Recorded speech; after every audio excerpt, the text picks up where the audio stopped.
Ce n'est pas le monde à l'extérieur ou le monde qui a été construit par le monde de l'homme qui est ton chef d'orchestre. Pour moi, l'initié, c'est celui qui transforme à l'intérieur de lui le plomb en or. Ça veut dire qu'il fait de toute expérience un trésor pour lui et il commence à le faire apparaître dans sa vie. C'est bien de faire ça, d'activer des écritures magiques parce que ça garde comme un monde subtil et magique autour de nous.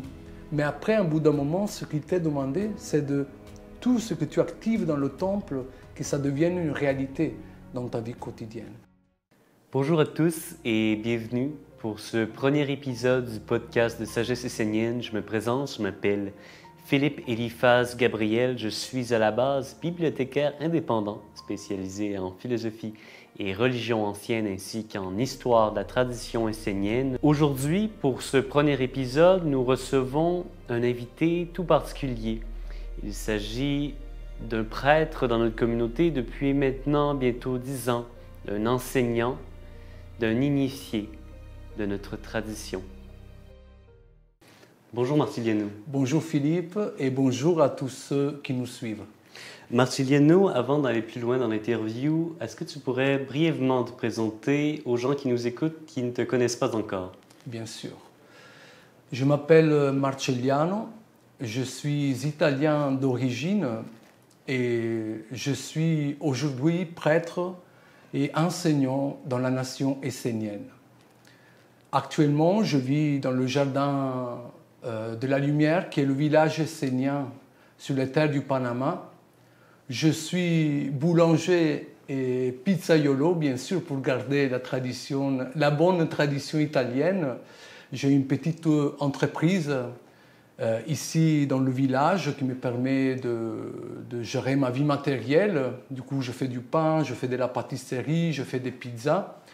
Et en même temps, je travaille pour le développement et répandre l'enseignement essénien sur les terres d'Italie à travers un projet qui s'appelle Terra Essenia et qui est constitué d'un site internet qui s'appelle esseni.org et une chaîne YouTube à travers laquelle je propose des vidéos, des échanges pour justement répondre l'enseignement en Italie.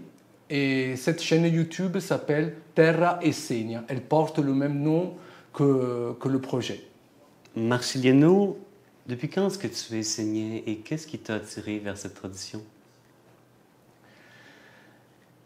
J'ai envie de répondre à cette question avec une réponse que j'ai donnée justement sur la chaîne YouTube d'une personne qui m'a posé la question: est-ce qu'on est essénien ou est-ce qu'on devient des Esséniens? Je dis ça pour répondre à la question parce que quelque part, moi, je dis de moi-même que je sais d'être essénien depuis toujours. Je porte en moi, depuis que j'étais petit, comme une certaine conscience qui m'a toujours montré que je suis une âme sur la terre.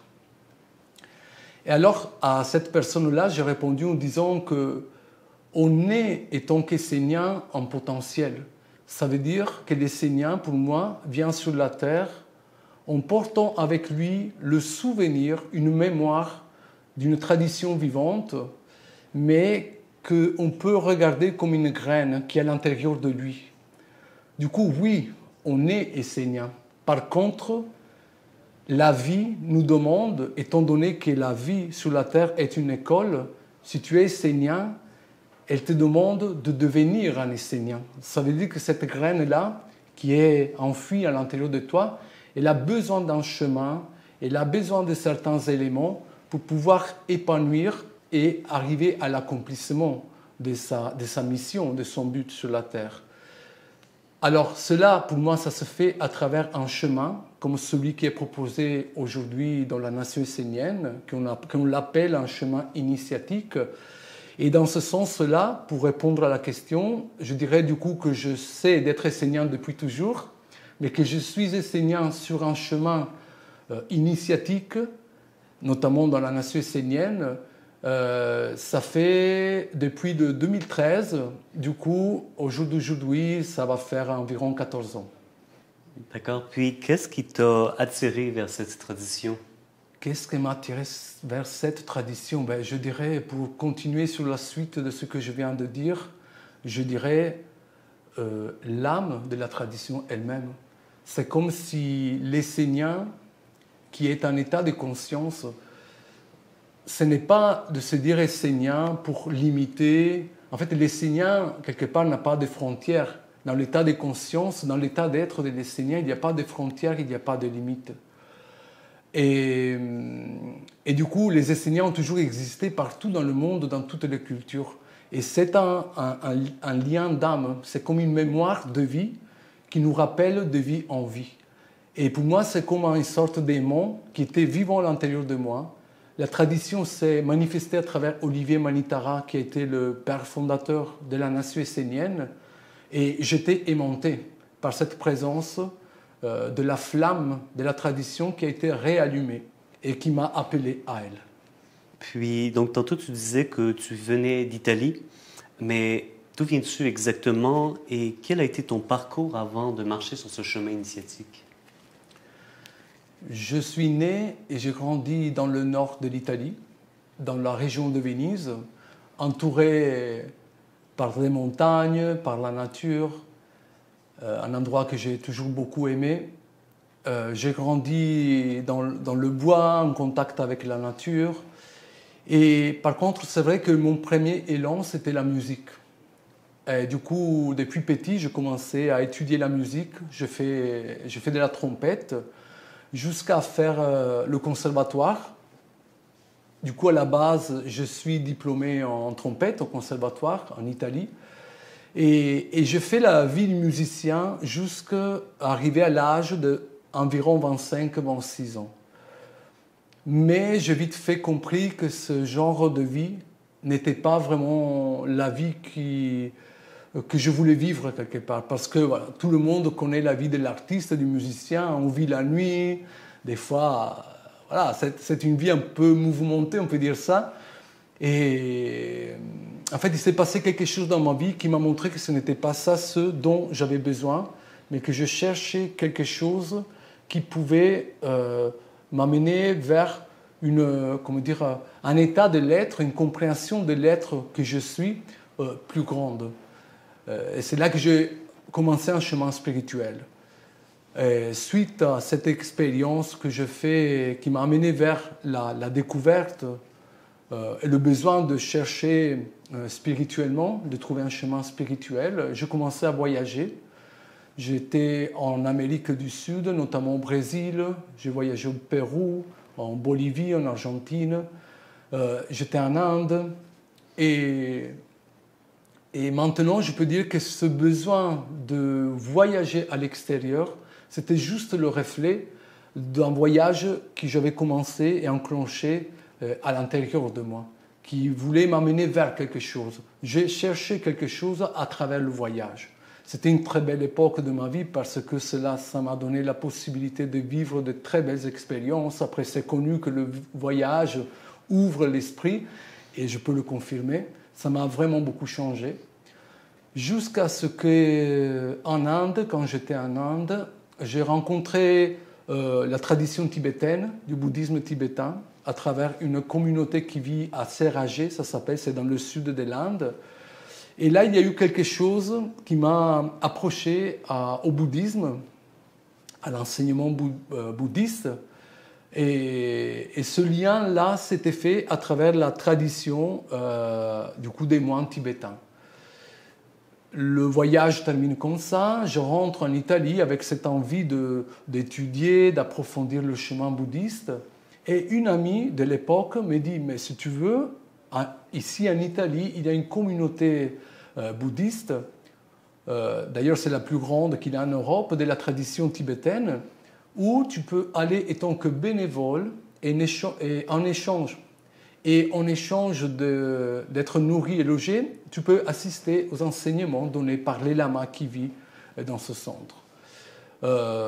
J'y ai pas pensé 2 fois. J'ai pris ma valise. Encore une fois, je suis parti à la découverte de ce centre. Et je suis arrivé là-bas et c'est vrai que j'étais comme bénévole. J'ai eu accès aux enseignements bouddhistes des lamas tibétains. Pendant ces 4 ans que j'ai vécu dans ce centre bouddhiste, j'ai pu surtout, je dirais, pratiquer la méditation. Du coup, la posture assise, la connaissance de soi à l'intérieur, de savoir se scanner à l'intérieur, de se regarder, de comment faire face à certains événements qui se passent dans la vie. Et ça m'a comment amené une vision différente de la vie, un état de conscience, une discipline en même temps, que ça m'a fait vraiment du bien parce que s'il y a une chose que le bouddhisme m'a donnée, c'est vraiment cette capacité même de rester assis pendant 1 heure sans bouger avec le corps. Et ça amène naturellement une concentration intérieure qui amène un certain détachement du corps pour entrer dans des sphères plus profondes de l'être qu'on est. Et après ces 4 ans, il s'est passé quelque chose dans ma vie et à travers laquelle j'ai découvert les Esséniens finalement. J'ai découvert l'enseignement essénien. J'ai participé à une première ronde des archanges qui était célébrée en Italie en 2013. Et c'est comme cela que je suis rentré après, sur le chemin des Esséniens et de l'initiation essénienne. OK, et donc, comment t'en es venu à découvrir l'enseignement essénien? Est-ce qu'il y a un événement particulier, une expérience qui t'a amené vers ça? J'étais justement dans ce centre bouddhiste et il y a un ami qui vient avec un livre. Il m'a offert un livre, c'était un cadeau, qui parlait de Jésus l'essénien.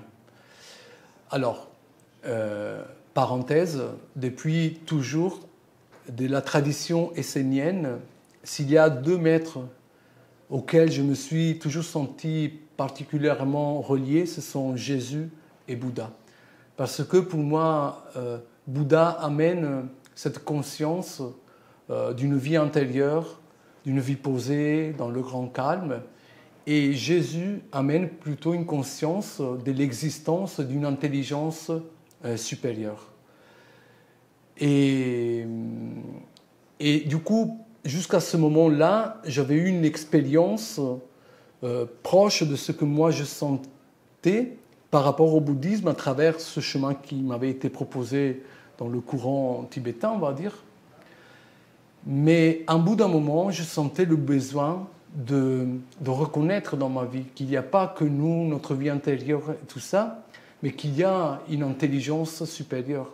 Parce que j'ai toujours eu conscience depuis petit qu'il existe quelque chose de plus grand, une intelligence qui nous guide, une intelligence qui prend soin de nous. Et ça, je le cherchais chez Jésus, dans le christianisme. Mais le christianisme, comme il est proposé aujourd'hui, ça ne résonne pas vraiment par rapport à ce que moi, antérieurement, je cherchais.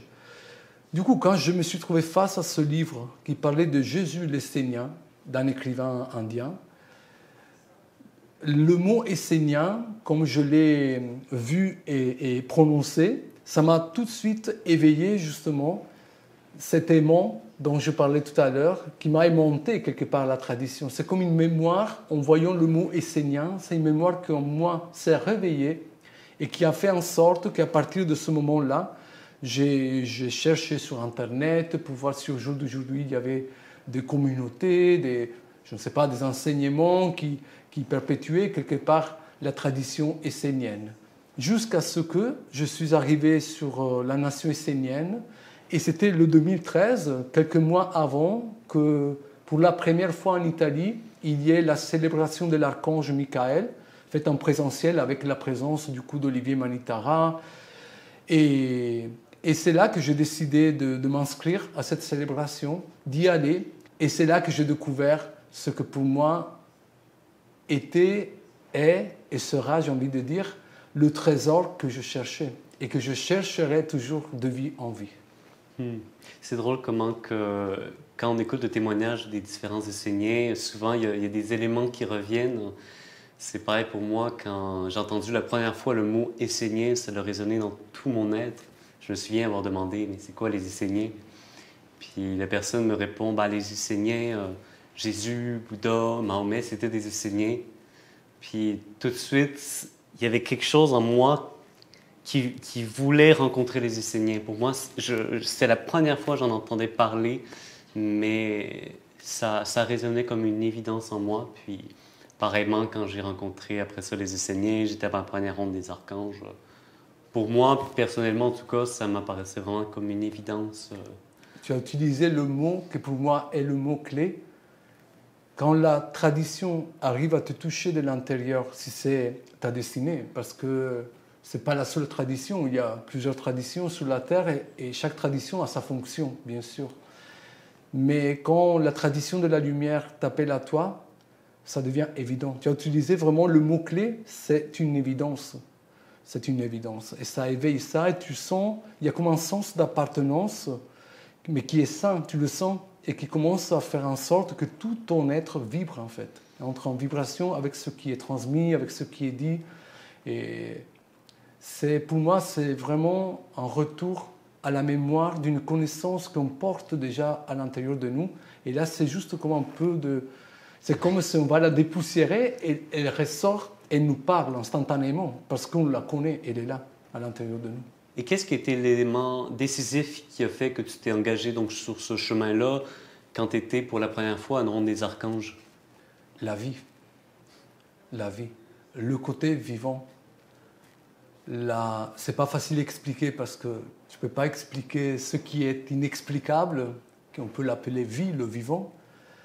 Mais justement, comme je partageais tout à l'heure, c'était comme une évidence quand Olivier Manitara, je me rappelle très bien, ça restera à vie cette mémoire, le matin qu'il a commencé à donner la conférence, que pour moi c'était la première conférence à laquelle j'ai assisté, comme par hasard, il a commencé à parler de Bouddha et de Jésus. Et ça m'a comme... Mais sous la lumière du même enseignement. Il n'y avait plus le christianisme, tu vois, et le bouddhisme. Il y avait le langage universel. C'était la première fois dans ma vie que j'écoutais un enseignement qui mettait ensemble ces deux maîtres, qui pour moi c'était un peu les maîtres principaux qui plus me parlent, mais vraiment sous la lumière du même enseignement. Et cela, ça crée une résonance à l'intérieur de moi, ça crée comme une vibration de vie, moi je la définis comme ça, où je me suis senti vivant de l'intérieur et je me suis dit, c'est ça que je cherchais, c'est ce langage-là. Pas dans les paroles, parce que les paroles, ça reste des apparences, quelque part c'est l'extérieur, mais dans ce qui était derrière les paroles. Et c'est ça que je reconnais encore aujourd'hui chez les Esséniens, la nation essénienne, qui pour moi ça a été toujours l'élément déclencheur, c'est que ça parle à l'intérieur et tu sens que c'est la vie qui parle, c'est vivant. Comme par hasard, hein, que tu dis ta première conférence, il parle de Jésus, de Bouddha, comme par hasard. C'était l'expérience de plusieurs Esséniens. Olivier Manitara, il a été un maître. Pour moi, il était le maître. Il était mon guide et il est encore là quelque part, je le porte. Il a laissé un corps d'enseignement un corps de transmission de l'enseignement qui, pour moi, c'est une évidence, il est là. Et un maître, il a cette capacité de parler dans l'intime des disciples. Et c'est vrai qu'à plusieurs reprises, j'ai eu les retours de frères et sœurs qui disaient « Ah, il m'a donné une réponse. J'avais une question, un questionnement à l'intérieur de moi. Et là, avec une phrase, un mot, il a répondu à ma question. » Et ça reste dans les capacités, effectivement, je pense, qu'il y a un maître de répondre aux besoins de ses élèves qui sont là et de ceux qui sont prêts à entendre ce qu'il doit dire. Du coup, oui, c'est très probable que cet exemple qu'il a amené à ce moment-là de Jésus et Bouddha, pourquoi pas, il était pour moi, parce que j'étais à la recherche de ça. Et il m'a donné la réponse claire. On parle de maître, on parle d'initié, mais qu'est-ce que l'initiation selon toi? Quelles sont les étapes principales de ce chemin que parcourt un initié, ou du moins un disciple qui veut marcher sur ce chemin-là? Pour moi, l'initiation, c'est la vie. La vie est initiation.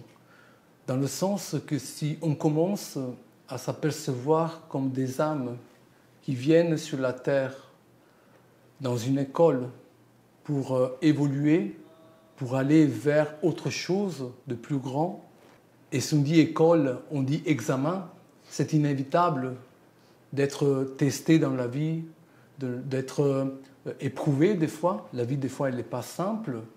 Et pour moi, tu vois, ça, ce sont des initiations. Pour moi, l'initiation, c'est un passage, un inévitable passage auquel on est confronté en tant qu'âme incarnée dans un corps humain. Par contre, qui fait la différence entre les initiations qu'on peut vivre communément dans la vie de tous les jours. Quand tu t'engages sur un chemin initiatique, du coup, où il y a une structure qui est mise en place, il y a un cadre qui est mis en place, tu le fais dans une certaine conscience. Du coup, quelque part, après ce cadre-là te permet de provoquer les initiations. Et le fait de provoquer les initiations, ça va faire en sorte que des portes s'ouvrent, parce que l'initiation, c'est ça aussi pour moi, c'est une porte qui s'ouvre, et c'est à chaque fois la possibilité d'une renaissance dans ta vie. C'est la possibilité de changer quelque chose dans ta vie pour aller vers quelque chose de plus grand, une conscience plus grande. Et ces étapes-là, sur un chemin initiatique, tu peux les provoquer. Du coup, quelque part, tu sais pourquoi tu le fais, et tu sais qu'en ouvrant les portes, tu appelles des tests quelque part, des examens qui vont t'amener dans des situations dans ta vie. Et ces situations-là, elles ne sont pas anodines. Elles n'arrivent pas par hasard. Elles arrivent comme des... Nous, on utilise le terme gardien. Ça veut dire que ce sont comme des êtres, quelque part, des questionnements qui viennent dans ta vie pour voir si tu as la bonne réponse, pour pouvoir passer cette porte ou alors pas. Et la vie, pour moi, elle est faite de ça. Soit tu en es conscient, soit, et à chaque fois qu'il y a une épreuve dans ta vie, tu fais la victime et tu subis l'épreuve. Et pour moi, ça, c'est un signe de ne pas savoir passer la porte. Ou alors tu prends ta vie en main, tu sais consciemment que cette épreuve vient dans ta vie pour t'amener quelque chose, notamment une réponse à une question que peut-être tu as posée toi-même à la vie. Alors c'est à toi, après, avec sagesse, de savoir donner la bonne réponse pour passer à l'étape suivante. De reconnaître l'initiation. De reconnaître l'initiation. Et en gros, pour moi, c'est ça, l'initiation.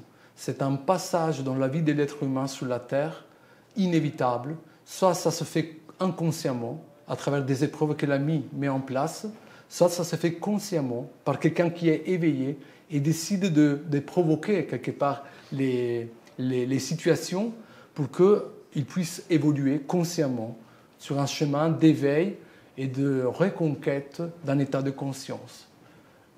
Je dirais de l'état de conscience de l'enseignant. Et donc, si on avait à caractériser certaines étapes sur ce chemin-là, donc on parle souvent du chemin d'initiation, est-ce que tu serais capable un peu de nous parler de ces différentes étapes-là de l'initiation? Alors, je parle par rapport aux étapes qui concernent l'initiation au sein de la nation essénienne, parce que c'est ça, quelque part, le chemin que j'ai parcouru et je suis en train de parcourir parce qu'on est tous en chemin. Alors, ça se fait, premièrement, par l'éveil de la conscience de l'action qui ont les 4 éléments dans notre vie. Parce que la vie est vivante à travers les 4 éléments. Et la première étape, c'est de contacter ces éléments. Du coup, on parle de la terre, de l'eau, de l'air et du feu, à travers des initiations, une initiation particulière, spécifique, qui s'appelle les 4 corps dans la nation essénienne, où tu actives, tu fais l'expérience de comment la terre agit à l'intérieur de toi, de qu'est-ce que ça veut dire avoir un corps de terre activé à l'intérieur de soi. Pareil pour l'eau, l'air et le feu. Je ne rentre pas dans les détails. De toute façon, je sais qu'Antoine aussi, dans cette chaîne YouTube, il a développé tous ces sujets-là. Mais en gros, ce qui cela fait chez le candidat et l'élève, c'est de lui donner un ancrage intérieur, une stabilité à l'intérieur, qui le reconnecte finalement à la terre, à la mer, à tout ce qui est d'une stabilité et d'une réalité de la vie. La suite, c'est de éveiller, de réactiver ce qu'on appelle les 5 sens, que ce sont des organes que, à cause d'une éducation qu'on a reçue, ils sont comme atrophiés, et ce sont des organes qui ont pour but de nous permettre de capter la subtilité des mondes qui nous entourent, parce que c'est comme si on vivait dans un océan d'influence, d'informations, et il y en a qui sont bonnes, et il y en a qui ne sont pas bonnes. C'est un chemin de discernement, et qui t'aide à discerner le bon du mauvais. Ce sont justement ces 5 sens qui sont plus ou moins développés. Du coup, la suite du chemin initiatique, c'est de travailler avec les 5 sens pour après aller vers ce qu'on appelle l'alliance avec l'ange. Ça se fait à travers une retraite de 6 mois où l'enseignant qui a passé les étapes précédentes se met en retraite dans la nature, le plus possible dans la nature. Et à l'issue de cette initiation, tu peux ou pas, ça dépend de la destinée du candidat, atteindre ce qu'on appelle l'alliance avec l'ange. Qu'est-ce qu'est l'ange ? L'ange, sur ce chemin initiatique, est ta véritable destinée de lumière. Et c'est comme si, à chaque fois que l'être humain s'incarne sur la terre, il vient avec une mission de l'âme, qui est une mission particulière qui lui est demandée d'accomplir lors de cette incarnation. Mais cette mission de l'âme s'inscrit dans un plan beaucoup plus grand, qui est une mission de lumière, qui est une destinée de lumière, qui est une volonté d'une intelligence divine. Et le messager qui t'amène ça, c'est ce qu'on appelle justement l'ange, le messager de Dieu. C'est celui qui t'amène vers une compréhension de ce qu'est ta véritable destinée de lumière.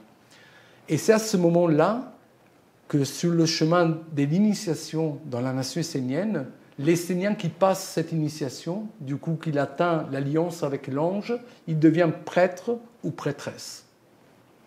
Après, cela ouvre vers l'école des mystères. L'école des mystères est l'étape suivante et ça amène à on parle d'alliance, ça veut dire un contact et la capacité de tisser un lien vivant avec les mondes qui nous entourent et qui agissent dans cet océan.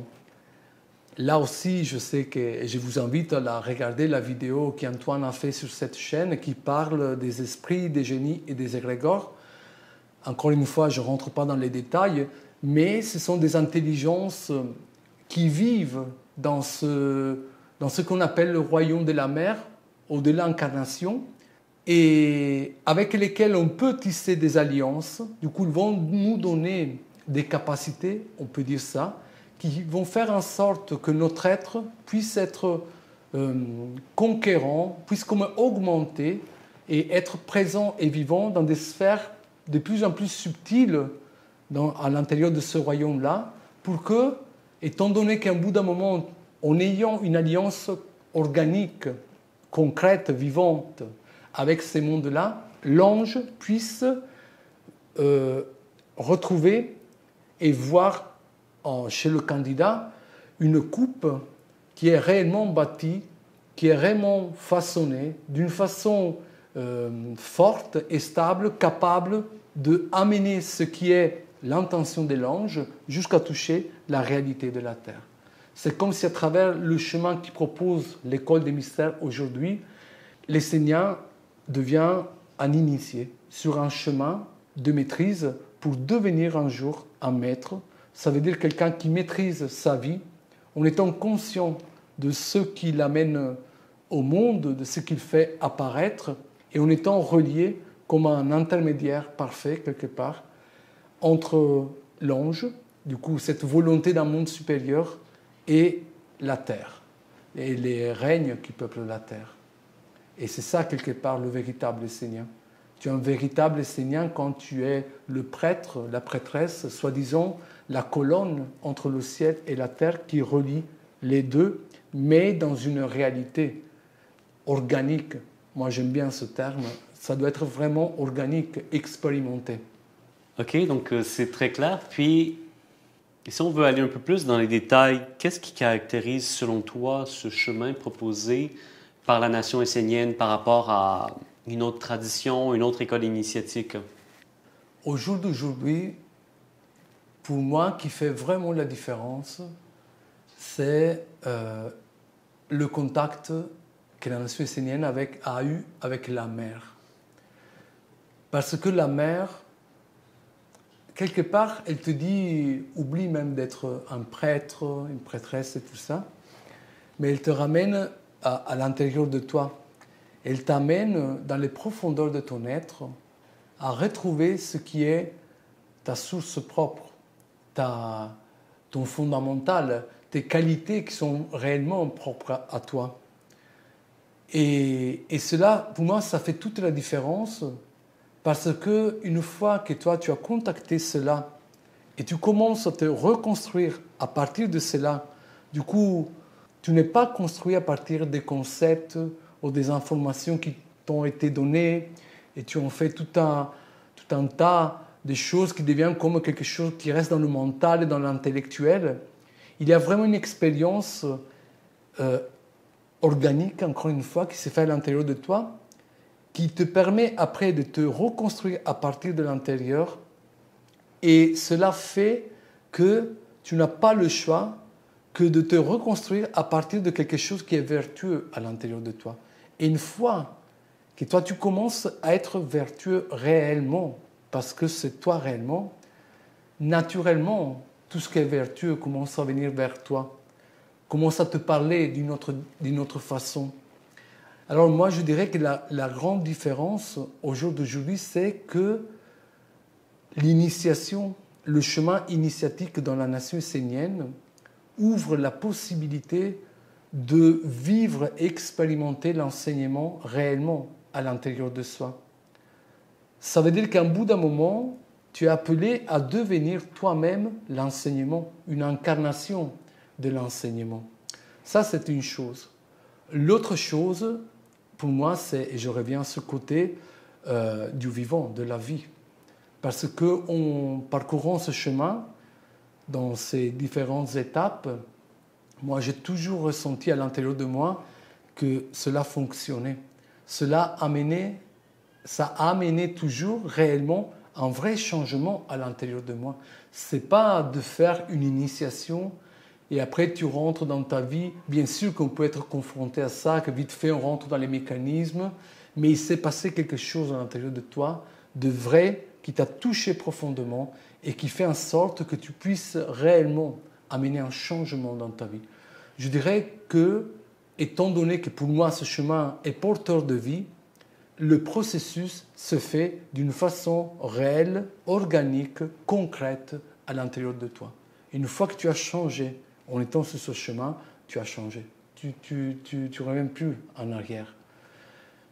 Je dirais que ce sont les deux choses principales que moi j'ai aperçues. J'ai pratiqué d'autres courants, je me suis approché à d'autres chemins initiatiques, mais jamais cette évidence dont on parlait tout à l'heure, j'avais rencontré ça. Cette évidence que c'est là où je dois me former, m'initier et continuer mon parcours. C'est une expérience intérieure. On le sent quand c'est notre chemin, puis c'est vivant. Ça pourrait être une autre tradition, puis on vivrait probablement peut-être la même chose parce que c'est notre destinée. Nous, on ressent cela, parce que je ressens aussi la même chose que tu partages. On le sent parce que c'est notre destinée. On touche à quelque chose de précieux dans notre âme, puis on sent que c'est notre chemin. C'est vivant. Donc, on parle de prêtre, de prêtresse, de prêtrise, mais comment est-ce que tu décrirais la prêtrise essénienne et le rôle d'un prêtre dans tout ce contexte-là? Le prêtre essénien est celui qui porte naturellement à l'intérieur de soi un besoin inné de vouloir servir Dieu à la base. Du coup, pour moi, un prêtre ou une prêtresse, c'est un être qui étant inspiré par ça, il se met au service impersonnel de Dieu à travers une œuvre qui a été voulue par Dieu, que pour nous les Esséniens, c'est la nation essénienne. Et il existe d'ailleurs un ordre de la prêtrise, ça s'appelle chez la nation essénienne, qui est composé de tous les prêtres et les prêtresses, vestales aussi, qui ont des fonctions et des rôles différentes, qui a pour but de préserver tout ce qui est le côté magique dans la nation essénienne. En fait, c'est un organe dans la nation essénienne qui est primordial, fondamental, parce que à travers le bon fonctionnement de l'ordre de la prêtrise et du coup des fonctions qui sont attribuées aux prêtres, aux prêtresses, dépend l'alliance, dépend en fait ce fil de lumière, on peut l'appeler comme ça, ce lien de lumière qui est entre la volonté d'un monde supérieur, qui est la volonté du Père, et la terre, la mer. C'est pour ça que, encore une fois, je dis que c'est une fonction vraiment primordiale parce que quelque part, s'il n'y a pas le prêtre ou la prêtresse, s'il n'y a pas l'ordre de la prêtrise, il n'y aurait pas d'alliance. Du coup, il n'y aurait pas ce côté vivant des éléments qui nous parlent quand on est des Esséniens chez nous, quand on est dans notre temple, quand on est sur le chemin des formations. Et pour moi, le rôle et la fonction fondamentale et principale des prêtres, c'est ça. C'est de savoir se tenir bien dans leurs fonctions, dans une certaine fidélité, je dirais en personnalité, parce qu'on est au service d'une œuvre qui ne nous appartient pas, elle n'est pas humaine, mais c'est une œuvre divine, et qui savent maintenir et perpétuer cette alliance de lumière, pour que les générations futures, ceux qui viendront après nous, puissent avoir encore accès à cet enseignement de vie. On n'en parle pas souvent, mais c'est effectivement un élément important pour nous, les Esséniens, dans la nation essénienne. C'est toute cette question-là de perpétuer la mémoire de notre tradition pour les générations futures. Je trouve qu'on n'en parle pas assez, mais c'est là tout le but aussi des villages esséniens. Selon moi, c'est de permettre justement à nos enfants, à nos petits-enfants, de pouvoir grandir dans un environnement de vie sain, propice justement à cette conscience-là du sacré, de la prêtrise, mais juste aussi de l'animisme, de vivre avec la nature, de vivre avec les éléments, avec les mondes invisibles qui nous entourent. Puis ouais, peut-être quelques mots à ce sujet-là. On parle d'enfants, toi comme moi, on est père, donc... Ça a été le rôle des Esséniens depuis toujours, de perpétuer la tradition de la lumière. Et ça se fait justement à travers cette tradition et tous les maîtres qu'on connaît dans la tradition essénienne.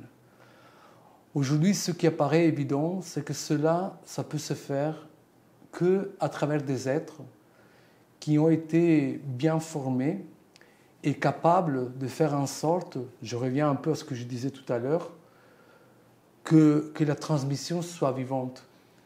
Parce que si on regarde notamment aujourd'hui avec tout ce qui est répandu dans le monde, dans le domaine de la spiritualité, quelque part, les discours sont les mêmes. Tu prends un chemin initiatique comme il est enseigné chez les Esséniens, tu prends un chemin initiatique comme il est enseigné chez les Tibétains ou dans d'autres courants initiatiques. À la base, on revient au même élément, la connaissance de soi, voilà, une conscience plus grande. Après, on utilise des termes et des paroles différentes, mais après, ça tourne autour de la même connaissance, on peut dire. Moi qui fais la différence, pour moi, et c'est ça qui est l'enjeu principal aujourd'hui, c'est de devenir des êtres qui incarnent réellement l'enseignement, pour que la transmission soit vivante. Et pour faire cela, il est clairement demandé un cheminement, un chemin, parce que sinon, être tout seul dans le monde comme le monde a été fabriqué aujourd'hui, ça ne serait pas possible. Et c'est pour ça qu'on voit l'importance d'une communauté, d'un cadre qui est activé, dans lequel on peut se mettre pour aller vers un certain but. Et bien sûr qu'on pense à nos enfants, on pense à tous ceux qui viendront après, mais ce qu'il faut arriver à faire, ce n'est pas juste de transmettre l'enseignement à travers des psaumes écrits, à travers des livres, mais il faut qu'on préserve la vie vivante derrière les psaumes et derrière les livres. Et cela, ça ne se fera qu'à partir du moment où il y a des êtres correctement formés qui auront la capacité de transmettre les esprits, finalement, de la tradition à ceux qui viendront après. Et ça, pour moi, c'est évident que ça passe à travers un chemin comme celui qui est proposé chez les Esséniens, et notamment, je reviens encore une fois, par le contact avec la mère. Parce que c'est elle qui fait tout ça, qui te reconstruit et qui te permet de devenir réellement un porte-parole de l'enseignement. Du coup, la transmission va être vivante. On parle souvent du père, de la mère un peu moins. Quand on entend parler de la mère, on parle plus de Gaïa, de la mère-terre. En quelques mots, comment est-ce que tu décrirais la mère? Qu'est-ce que la mère pour toi? Ça, c'était pas dans les questions. Non. Ouais, okay. Ce qu'on connaît de la mer, que cela soit Gaïa, que cela soit la Pachamama, que cela soit Isis chez les Égyptiens, ce sont des visages de la mer. Ce sont des manifestations de la mer. Parce qu'on dit, oui, la mer, elle est la mère-terre, la Pachamama, elle est Gaïa et tout ça. En réalité, la mer, pour moi, elle est Dieu, elle est la vie, elle est un état de conscience qui nous relie à une intelligence, qui fait en sorte qu'on soit relié à une intelligence qui veut nous construire. En fait, c'est celle qui enfante les mondes de la mer. C'est l'intelligence divine qui donne naissance, qui enfante les mondes, qui reconstruit et qui rebâtit les corps, les organes. Et nous, on est comme ces enfants, ces filles et ces fils, mais qui sont quelque part éloignés d'elle. Et là, aujourd'hui, il y a cette possibilité qui est ouverte et qui nous montre comme la mer est bien au-delà de tout ce qu'on connaissait de la mer, parce que on en a fait aussi comme des concepts, des fois des croyances, alors qu'elle n'accepte pas les croyances, parce que justement, elle dit, si tu veux me recontacter à l'intérieur de toi, il faut que tu sois déstructuré, il faut que tu oublies quelque part tout ce que tu as connu, parce que la connaissance que tu as eue, c'est une connaissance philosophique, intellectuelle, alors que moi, je veux te parler de l'intérieur. Et quand tu rencontres la mer, tu rencontres la simplicité de la vie, tu rencontres le grand silence qui peut vraiment donner la réponse à toute chose. Et tu vois, il y a des êtres comme Jésus, par exemple. Pour moi, c'est une évidence que jour d'aujourd'hui, il parlait, c'était la mer qui parlait à travers Jésus. Il y a la fameuse parole « Nul va au Père sans passer par moi ». Ça veut dire que nul va vers un monde supérieur sans être reconstruit de l'intérieur, sans avoir rencontré ce lieu de silence, ce lieu de reconquête. Et pour moi, la mer, c'est tout ça. Après, elle prend différents visages, se manifeste à travers, bien sûr, la nature vivante. Elle nous parle à travers les arbres, elle nous parle à travers les pierres, à travers les animaux, à travers la rivière, les montagnes. Mais ce sont comme des visages, un des visages de la mer. Mais dans cette profondeur, la mer, c'est celle qui éveille. C'est celle qui t'éveille à l'être que tu es réellement. On parle souvent plus de maître spirituel que d'initié. Je reviens au sujet initial parce qu'on parlait d'initiation. C'est quoi la différence entre un initié et un maître spirituel, selon toi? Sur le chemin, pour moi, il y a différentes phases. Tu es un essénien, dans le sens que tu aspires justement, tu éveilles cette aspiration d'aller vers un monde, un état de conscience plus grand. Tu rentres sur un chemin initiatique à travers le chemin des formations et tu rentres sur un chemin qui te permet de devenir un être qui est conscient du monde des influences qui t'entourent et tu commences à éveiller à l'intérieur de toi cette conscience du fait que c'est toi le chef d'orchestre. Ce n'est pas le monde à l'extérieur ou le monde qui a été construit par le monde de l'homme qui est ton chef d'orchestre.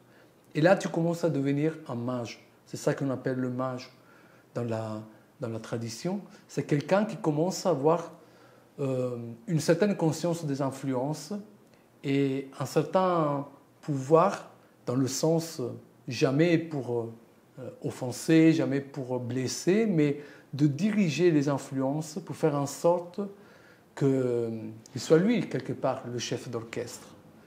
Après, il y a l'étape suivante, c'est l'étape de l'initié. L'initié, pour moi, est celui qui est dans l'apprentissage et il est, il est l'élève du maître dans le sens qu'une fois qu'il a été éveillé à la conscience des influences, du coup il est un mage, il commence à les faire apparaître dans sa vie. Pour moi, l'initié, c'est l'alchimiste dans le Moyen Âge.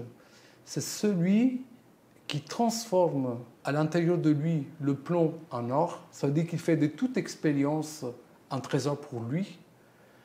Et il commence à le faire apparaître dans sa vie d'une façon réelle. Il commence, nous on dit dans l'enseignement, lui donner un corps à ce qu'il vit à l'intérieur. Cela, ça mène à l'aboutissement du chemin de l'initié. Et c'est là que l'initié, pour moi, devient le maître. Et pour moi, le maître, bien sûr, c'est celui qui transmet toute une connaissance. Il a certaines capacités, si tu veux, même de clairvoyance. Comme on disait tout à l'heure, il voit dans les mondes subtils. Mais ce qui est demandé aujourd'hui, pour moi, sur ce chemin de maîtrise, c'est de devenir un maître dans le sens qu'à un bout d'un moment, il n'y a plus de différence entre ce que tu vis à l'intérieur et qui est animé par la vie et ce que tu fais. Pour moi, le maître, c'est celui qui est la colonne entre l'intérieur et l'extérieur. Quelque part, ce qu'il fait apparaître dans sa vie, c'est ce qu'il vit à l'intérieur. Et ce qu'il vit à l'intérieur, c'est ce qu'il fait paraître dans sa vie. Je te dis d'une façon concrète, réelle. Il a des projets, il met en œuvre des choses. Et ça me vient comme ça rejoint cette fameuse parole dans la table d'émeraude qui dit que tout ce qui est en haut est comme ce qui est en bas, et tout ce qui est en bas est comme ce qui est en haut. Moi, je dirais aussi que tout ce qui est à l'intérieur, quand tu deviens maître, c'est comme ce qui est à l'extérieur, et ce qui est à l'extérieur, c'est l'exact reflet de ce que tu vis à l'intérieur. Pour moi, c'est être un maître aujourd'hui. On va parler un peu plus de vie quotidienne puis de réalité personnelle parce qu'on parle de concepts assez élevés d'initiation, de maîtrise, mais on l'expérimente en tant qu'enseignant sur ce chemin. Il y a souvent une grande différence entre notre idéal puis la réalité quotidienne, le réel. À quoi ressemble ton quotidien en tant que prêtre et initié enseignant? C'est un essai, justement, de faire en sorte qu'il n'y ait plus de différence entre l'eau idéale qui vit à l'intérieur de moi, et ça revient à l'image du maître, et ce que je fais dans ma vie. Pour moi, c'est vraiment ça. Et je vois bien comme de plus en plus, à niveau communautaire d'ailleurs, il nous est demandé qu'il n'y ait plus de différence entre ce qu'on souhaite être et ce qu'on fait apparaître dans notre vie quotidienne. Et moi, j'aime bien Ça parce que je définis du coup la vie quotidienne, la réalité de la vie quotidienne, dans ton travail, avec ta famille, avec tous les échanges que tu peux avoir. Moi, je l'appelle le temple de la mère. Parce que la mère, c'est celle qui te demande d'incarner les valeurs, les vertus de ta vie intérieure dans le quotidien. Ce n'est pas question de rentrer dans des temples. C'est bien de faire ça, d'activer des écritures magiques, parce que ça garde comme un monde subtil et magique autour de nous. Mais après, un bout d'un moment, ce qu'il t'est demandé, c'est de tout ce que tu actives dans le temple, que ça devienne une réalité dans ta vie quotidienne. Du coup, moi, je dirais ça, que ma vie quotidienne et pratique, c'est un essai pour l'instant de faire en sorte que tout ce que j'ai étudié et tout ce que j'expérimente sur ce chemin de transformation, finalement, devienne une réalité. Ça prenne encore. Parce qu'on aspire, tu as dit, je suis un prêtre initié, c'est vrai, mais il faut savoir qu'on est tous sur le chemin et c'est vrai que l'aspiration, finalement, ça rejoint ce que je disais tout à l'heure, de l'initié qui perçoit tout ça, c'est vraiment ça, de faire en sorte que ta vie quotidienne devienne l'exact reflet de l'enseignement, finalement, de ce qui a été transmis, que ça prenne une forme. Alors c'est beau parce que quand tu es avec ta famille, pour exemple, tu sais que la famille, c'est un fondamental chez les enseignants. Et du coup, dans ta vie quotidienne, tu en es conscient. Quand tu es avec ta fille ou tes enfants, tu dis, bon, là, je suis conscient, je nourris le sceau de la famille, le fondamental de la famille. Et tu vois, quelque part, ça devient un temple. Quand je suis dans les échanges avec l'autre, c'est la communauté, c'est toujours le lien avec la famille. Et quand je travaille, que je fais mon pain, que je fais mes pizzas, ben, j'active le fondamental du travail.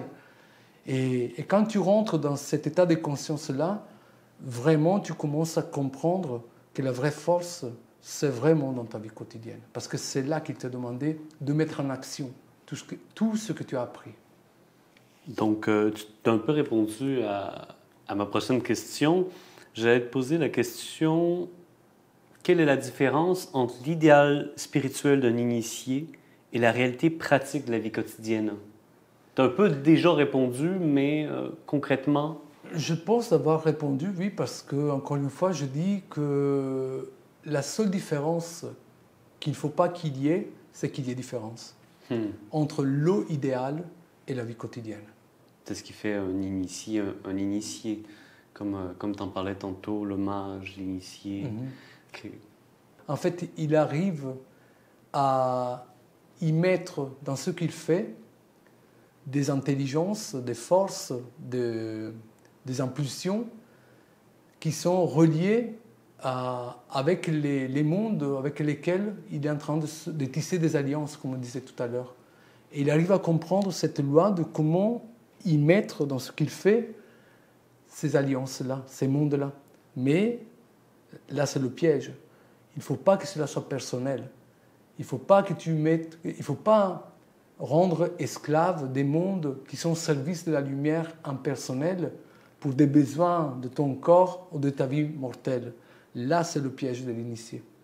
Parce qu'il faut toujours avoir clair et savoir discerner quand en nous, c'est la personnalité qui agit et quand il y a l'impersonnalité qu'il faut que cela agisse.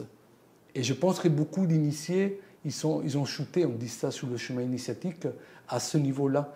Ils ont plus su faire comme une distinction entre ce qui était personnel et impersonnel, du coup au service de la lumière. Du coup, c'est un chemin, on fait des essais, chacun à son propre niveau, mais pour moi, c'est vraiment ça. Arriver à créer le lien pour que, entre l'eau idéale qui est vivant, qui est un être vivant, soit relié à ce que tu fais dans ta vie pratique, par ces intelligences, ces forces dont on parlait avant.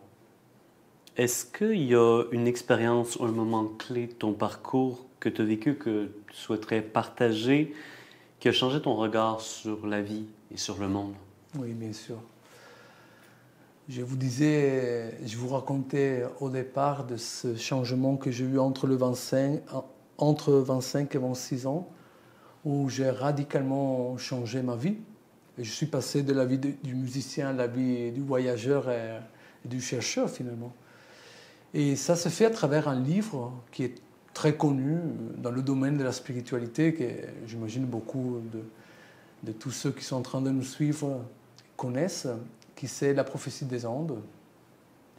En fait, ce bouquin m'a été donné par une amie, et c'est vrai qu'en lisant ce livre, ce qui s'est passé, c'est que, à fur et à mesure que je lisais le contenu du livre, ce qui était contenu dans le livre, ça devenait comme une évidence, ça ouvrait des portes à l'intérieur de moi. Ça ouvrait des portes vers une conscience plus grande. Et c'est là que pour la première fois dans ma vie, j'ai découvert, et je fais une expérience assez mystique à bout d'un moment, de comment en fait on est vraiment des âmes sur la terre. Je me suis aperçu comme un être plus grand, on pourrait dire ça, pas confiné dans le corps physique, mais qui respirait dans une intelligence beaucoup plus grande. Et c'est vrai que quand je fais... Et tu vois, là aussi, je ne dis pas que c'est le livre, parce que le livre en soi, comme un rituel qu'on pourrait faire, ça reste des supports. Mais ce sont comme à mon avis, des outils, et des outils des fois qui véhiculent un message qui était là pour toi en ce moment-là et qui devait déclencher quelque chose à l'intérieur de toi. Et pour moi, c'était clairement une ouverture vers un état de conscience plus grand. Et c'est à partir de là que je commençais à regarder la vie d'une autre façon. C'est à partir de ce moment-là que j'ai vu que la vie que je faisais, ce n'était pas tout à fait en harmonie avec tout cet état de conscience que je venais de vivre. Et c'est à partir de là que j'ai clairement changé. J'ai vraiment tourné la page, mais radicalement, je change de vie. Et jusqu'à ce que voilà, je suis là aujourd'hui, sous ce beau chemin au Panama, sous le soleil du Panama. Quel conseil est-ce que tu donnerais à ceux qui souhaitent découvrir ou marcher sur ce chemin initiatique ou sur quelconque autre chemin initiatique ou qui marchent déjà sur ce chemin? À la lumière de tout ce que je vis aujourd'hui, ce que j'ai envie de dire, c'est de ne pas trop mélanger les choses. Parce que vous voyez, moi aussi, je suis venu de la même expérience, dans le sens qu'aujourd'hui, il nous est proposé tellement de chemins, notamment avec Internet. Au jour d'aujourd'hui, on a la possibilité d'avoir accès à une infinité d'enseignements et de chemins. Moi, le conseil que j'ai envie de dire, c'est de choisir un chemin. Et c'est vrai qu'il n'y a pas que les Esséniens, il n'y a pas que la nation essénienne. Mais là où vous sentez que ça vous parle, qui va dans le sens de vous donner la réponse que vous cherchez, restez sur ce chemin-là et allez jusqu'au bout. N'essayez pas dégreffer la connaissance d'un chemin avec d'autres chemins. Aujourd'hui, c'est un peu à la mode, moi ça m'arrive, tu vois, des gens qui prennent le Reiki et ils ont fait tout un parcours qui est relié au bouddhisme, qui est relié au chamanisme, à la tradition des Amérindiens. Et pour moi, ça, ce n'est pas bon.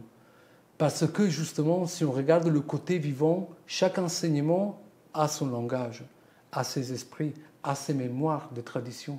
Et cela, pour moi, je le crois profondément, il va falloir le respecter. Parce que du moment où tu commences à greffer et à être trop partout, ça crée une confusion.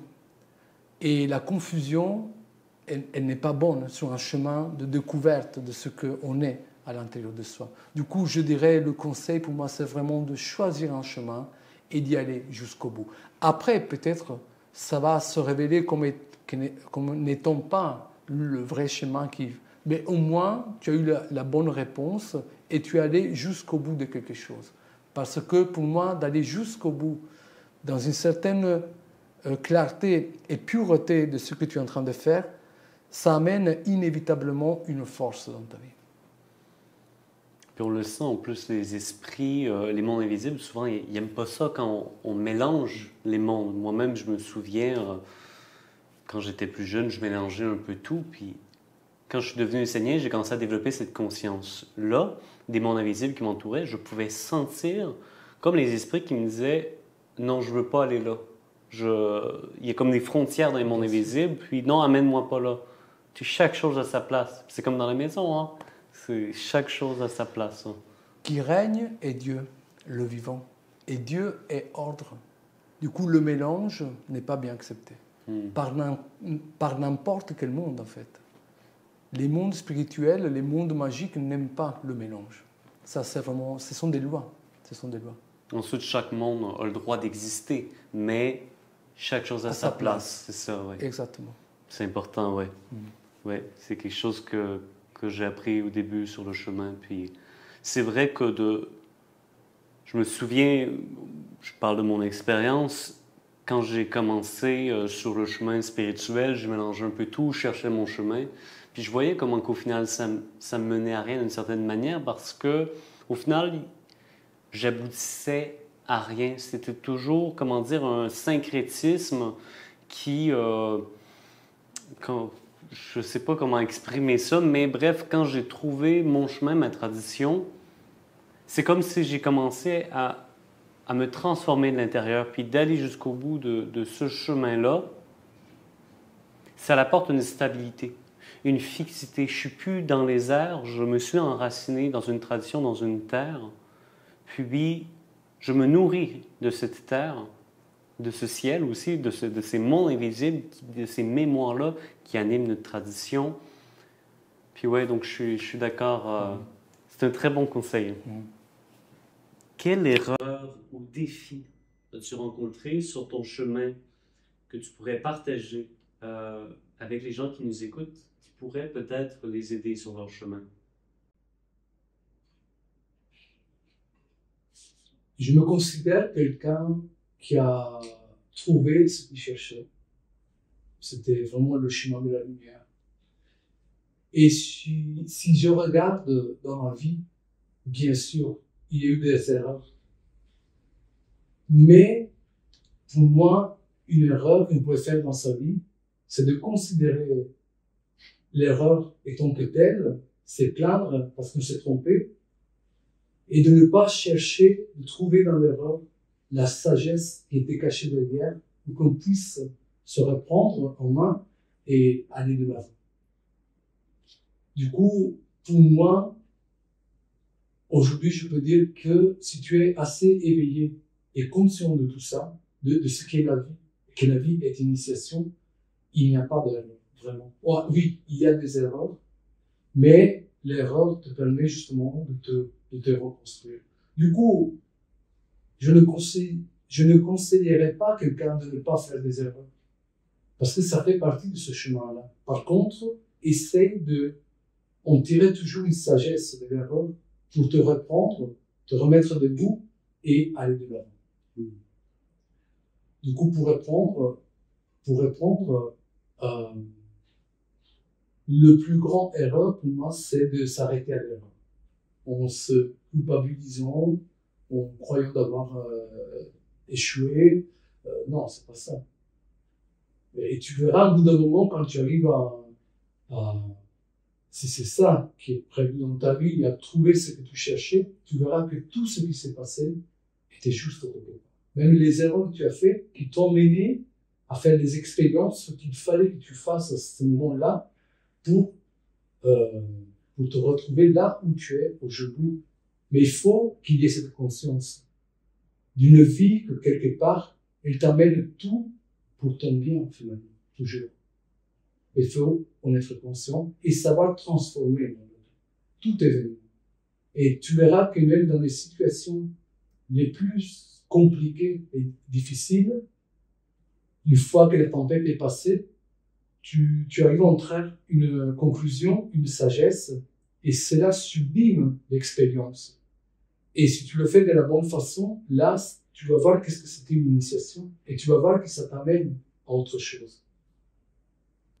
C'est vrai que sur mon chemin, j'ai fait beaucoup d'erreurs, mais j'ai tellement appris parce que justement, je me suis permis d'être qui j'étais, de faire toutes ces erreurs. Puis je pense que des plus grandes erreurs qu'on peut faire aussi, selon moi, c'est de penser qu'on a toujours raison, c'est de penser qu'on est rendu à un certain aboutissement, puis de plus se laisser même une marge d'erreur. parce que on le voit avec l'expérience, comment qu'on apprend de nos erreurs, mais c'est incroyable, non? Mhm. Ça nous construit, en fait, de l'intérieur. Pour moi, les erreurs font partie du chemin. Font partie du chemin. Ça dépend par contre comment on les vit et surtout comment, après l'erreur, comment on réagit à l'erreur. Qu'est-ce qu'on fait de l'erreur. Mais ils font clairement partie. De l'initiation. C'est l'initiation. C'est l'initiation. On arrive déjà bientôt à terme de l'interview. Puis, il me reste encore quelques questions. J'aimerais avoir ton point de vue, ta vision sur l'avenir du monde. Quelle est ta vision pour l'avenir de l'humanité, pour le rôle de l'initiation et des initiés dans un monde en transition comme le nôtre? C'est évident que l'humanité, là où elle est rendue aujourd'hui, elle est dans un moment, comme tu dis, de transition important, de passage.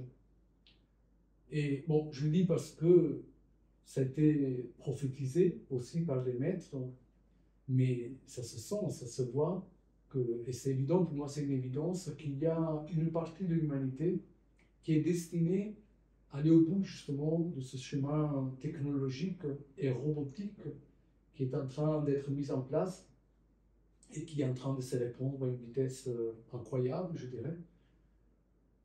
Et ça va être une humanité qui est complètement prise par cette intelligence-là. Elle va complètement dépendre de cette intelligence-là qui a pour but, je dirais, d'éteindre l'âme et les organes chez l'être humain, des perceptions subtiles dont on parlait tout à l'heure.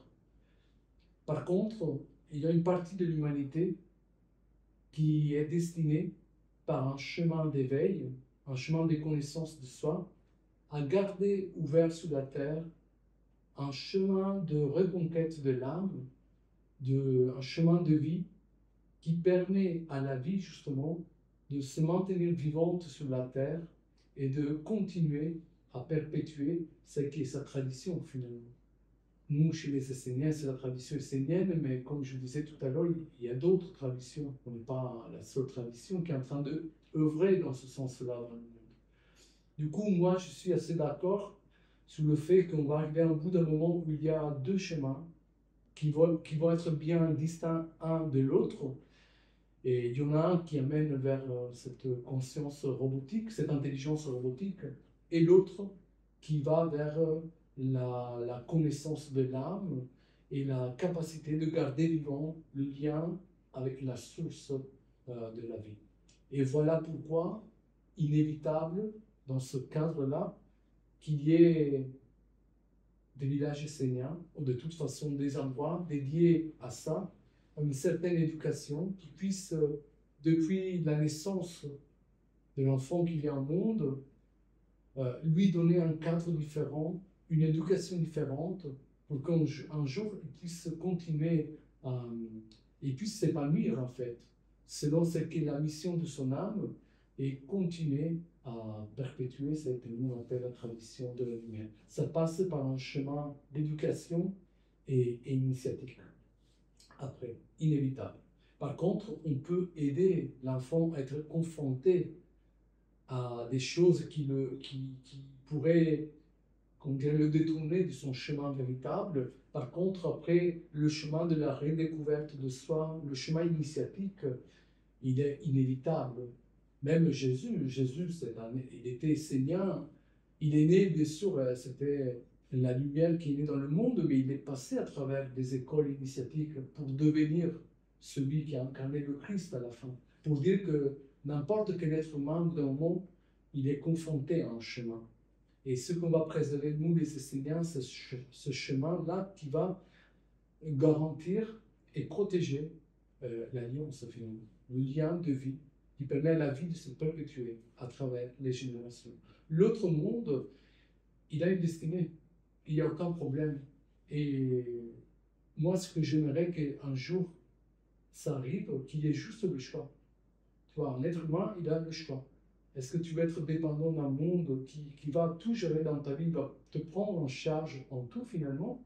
Ou est-ce que tu veux un chemin plus de vie où c'est toi qui dois te prendre en main toi-même et qui va finalement vers ce qu'est l'aboutissement de ton âme. Moi, je vois un peu ça, et c'est vrai que cela est dans certaines prophéties qui ont été faites. Et pour moi, c'est assez évident que c'est ça le chemin sur lequel est l'humanité aujourd'hui. Bon, je pense que tu as quand même répondu d'une certaine manière à ma prochaine question, qui est un peu ma dernière, à travers toutes les autres questions que je t'ai posées. Mais bon, je vais quand même te la poser. Comment penses-tu que le chemin initiatique peut transformer les individus et la société?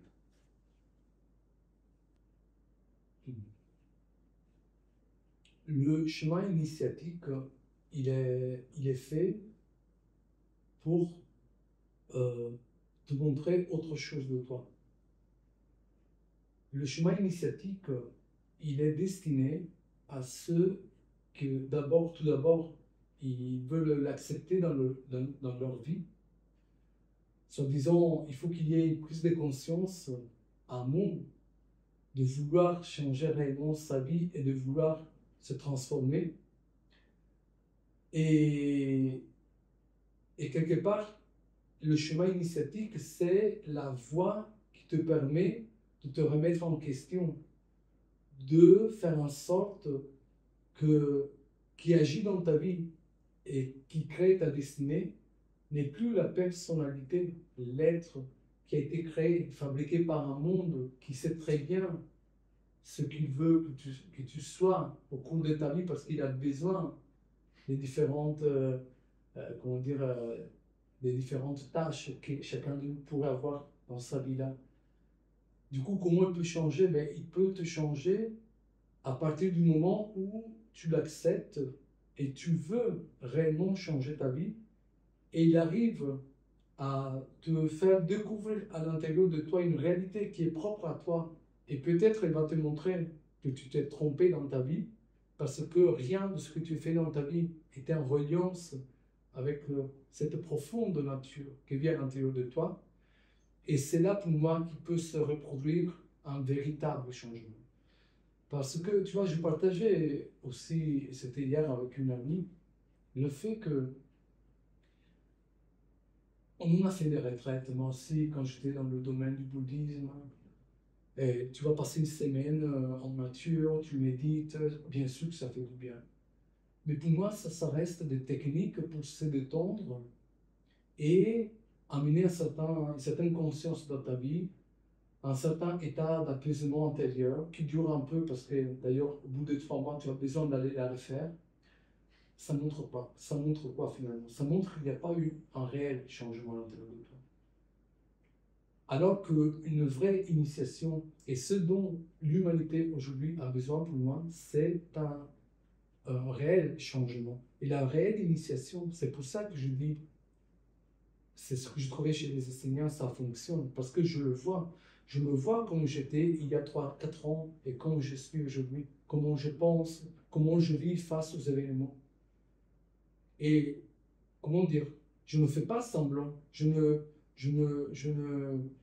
veux pas dans le vouloir être quelque chose pour faire face à l'événement. Je le suis naturellement. Il y a un réel changement qui se fait. Du coup, pour moi, l'humanité, aujourd'hui, c'est de ça qu'elle a besoin. Pas d'être dans des apparences et de faire semblant d'être des bons et des gentils face aux autres, mais de se recontacter à l'intérieur et de voir si réellement la bonté et la gentillesse vivent à l'intérieur de toi et de faire apparaître ce que tu es vraiment dans la vertu que tu portes à l'intérieur de toi. Ça, ça appelle un réel changement dans ta vie. Encore une fois, organique, qui fonctionne. Et tu ne dois pas revenir après, tu vois. Tu n'as pas besoin de revenir parce que ça s'est opéré à l'intérieur de toi. Ça demande du temps, ça demande un certain chemin, mais je ne sais pas si j'ai répondu, mais de toute façon, euh, l'être humain aujourd'hui, l'humanité, si elle veut sortir de là où elle a besoin de tout cela. Elle a besoin de se recontacter avec ce qu'elle est dans les profondeurs, pour pouvoir renaître à une autre vie, à autre chose. Merci, tu as très bien posé la question. toutes les autres. C'est un plaisir de t'avoir pour ce premier épisode. Vraiment, merci du fond du cœur. Une dernière question, ou du moins, est-ce qu'il y a un message, une réflexion finale que tu aimerais transmettre à nos auditeurs pour conclure cet échange, cette discussion? C'est ce que je dis souvent à mes élèves. Que tu sois enseignant ou pas, c'est pas ça l'important pour moi. Mais essaye dans tout ce que tu fais, essaye déjà d'avoir un objectif dans ta vie qui va vers un épanouissement de ton être, qui t'amène vers quelque chose qui est plus grand de ce que tu as aujourd'hui, dans l'idéal, dans quelque chose de vertueux, dans un état de conscience qui te permet d'être justement plus dans un discernement, plus vigilant face à ce que tu vis dans ta vie. Et une fois que tu as l'objectif, essaie de faire en sorte que tout ce que tu fais dans ta vie soit dédié à cet objectif.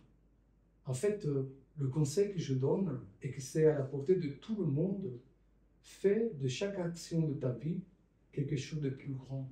Relié là à un objectif, à quelque chose, pour que tout ce que tu fais ne soit pas un déchet qui reste inutilisé ou utilisé par un monde d'inconscient, mais commence à écrire à partir de ce que tu veux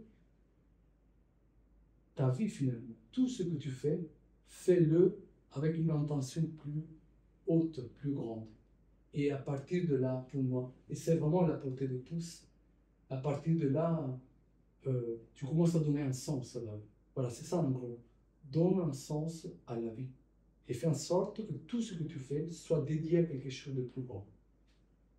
Et ça va au-delà, que tu sois enseignant ou pas. C'est vraiment un conseil que j'aime bien donner à tout le monde. Merci Marcellino. Merci à toi Philippe, merci à tous qui nous ont suivis. Ça m'a fait vraiment, vraiment plaisir. Merci pour ton temps, merci pour tout. Merci à tous ceux qui nous ont écoutés pour ce premier épisode. Merci.